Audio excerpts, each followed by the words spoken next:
चूना इनके लगा के गए कि आयल मधेपुरा में कि एक दिन खातिर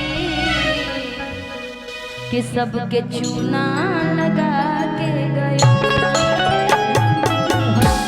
हाँ गए कि सबके पागल बना के गए। आज जितना भी रही है मधेपुरा की पावन धरती पे इस कार्यक्रम लाखों लाख की संख्या में लोग कोई ना कोई तो पक्का पागल आज हो जाएगा तुम्हारे प्यार में बाबू। कि दर्द दिल के बढ़ा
सब कुछ करके निकल बाकी हल्का जाके कोई जाके गांव के उदैया के रहे मुसाली देखे में भोले लेके पहुंचे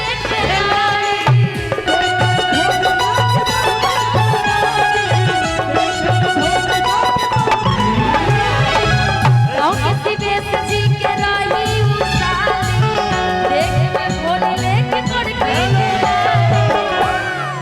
क्या कहें? गांव के सिवेश जी की रही उसाली कि देखे में भोली लेके पड़की खिलाड़ी। ये खिलाड़ी नहीं है, हाँ। ये चतुर नारी है। सर्वपरि चतुर नारी सबसे प्यारी सबसे प्यारी चतुर नारी, होशियारी, अदाकारी,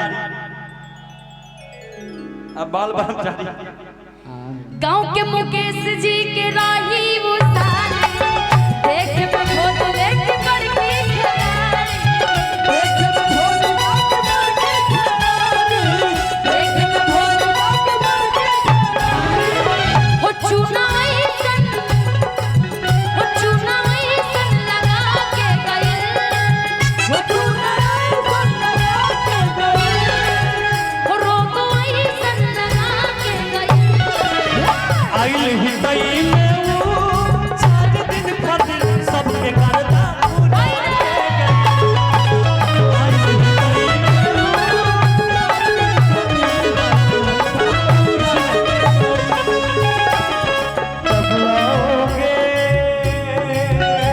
कब आओगे कब आओगे जिससे जान जुदा होगे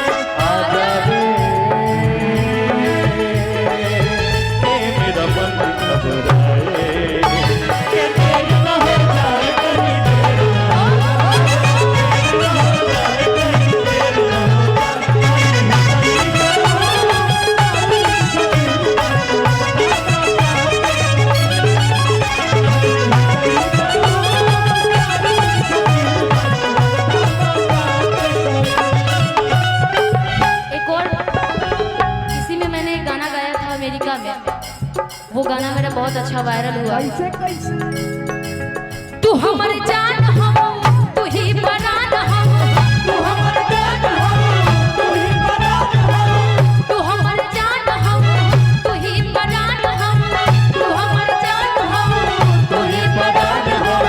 कहो त काट के हम दे चोरी करे जाके, अगर हम फेंक दे हम ले जाके ले जाके, अगर हम फेंक दे हम ले जाके ले जाके, अगर हम फेंक दे हम ले जाके। तू हमर जान हो तू ही परान हो, तू हमर जान हो तू ही परान हो। कहो त काट के हम दे ही करे जाके, अगर हम फेंक दे हम ले जाके ले जाके, अगर हम फेंक दे हम ले जाके ले जाके, अगर हम फेंक दे हम ले जाके।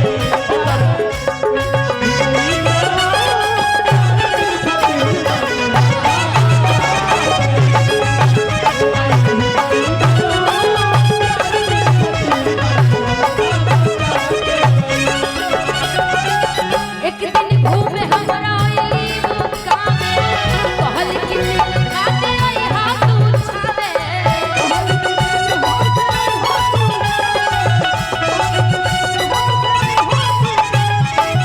एक दिन मिले हमरा आइली गावे, कहल कि खाते आई हाथ उछावे।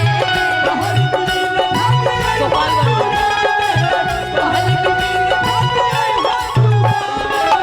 ओ चुना ऐसन ऐसन ऐसन, ओ चुना ऐसन लगा के गए, ओ चुना ऐसन लगा के गए। आई मधुरा में वो 4 दिन खातिर बाकी करता पूरा।